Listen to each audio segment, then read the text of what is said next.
What if Easter could be told without a single word? Life has its own grammar, moments that pause us, stop us, and surprise us. But what if the cross was only a comma, the tomb just a period, and the resurrection an exclamation? This Easter, discover the punctuation marks that change history and how God is still writing yours.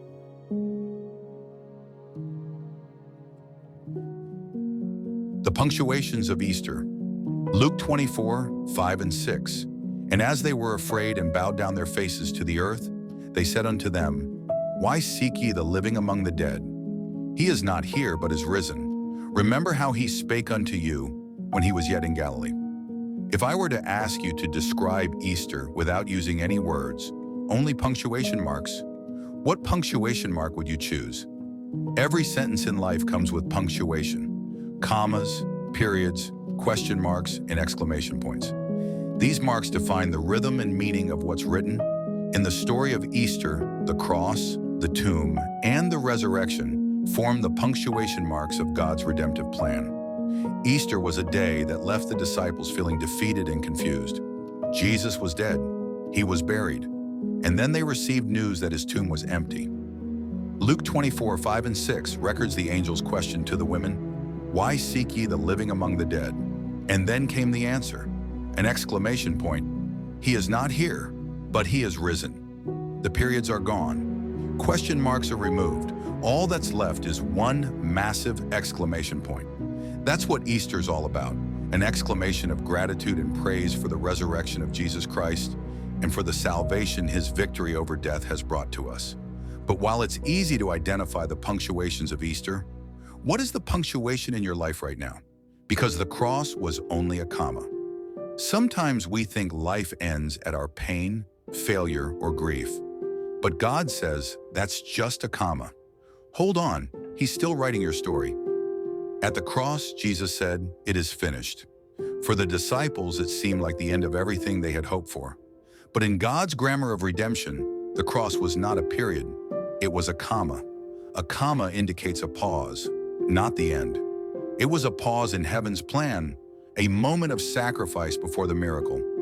God was not done speaking. The crucifixion was followed by the most important clause in human history, resurrection, because the tomb looked like a period.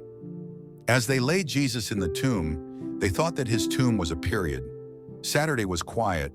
It was a silent Sabbath. The stone was rolled into place, the tomb was sealed, and Roman guards were stationed to watch over it. A period suggests the end of a sentence. For the disciples, it seemed like the final word had been spoken.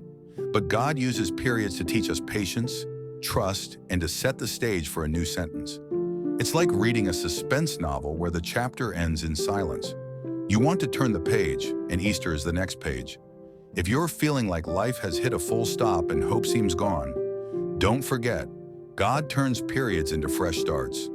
Wait for him, because an exclamation point is on the horizon. The exclamation point of the resurrection Easter morning comes, and with it, the exclamation point.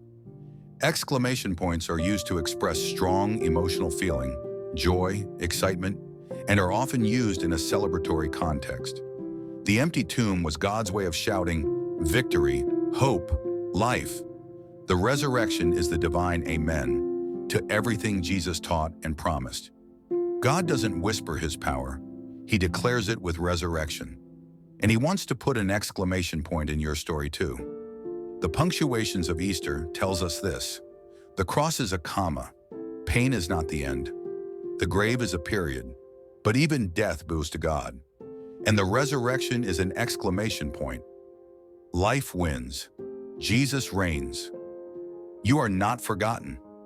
If you're living in a comma season, hold on. If you feel stuck at a period, turn the page. Let Easter remind you.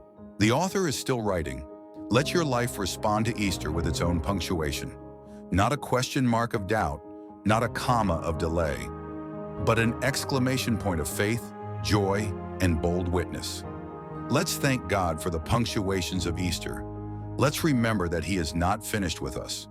Pray that he helps us trust him through every pause, every silence, and every new beginning. Let the power of the resurrection give our lives a bold and joyful exclamation of praise. Amen.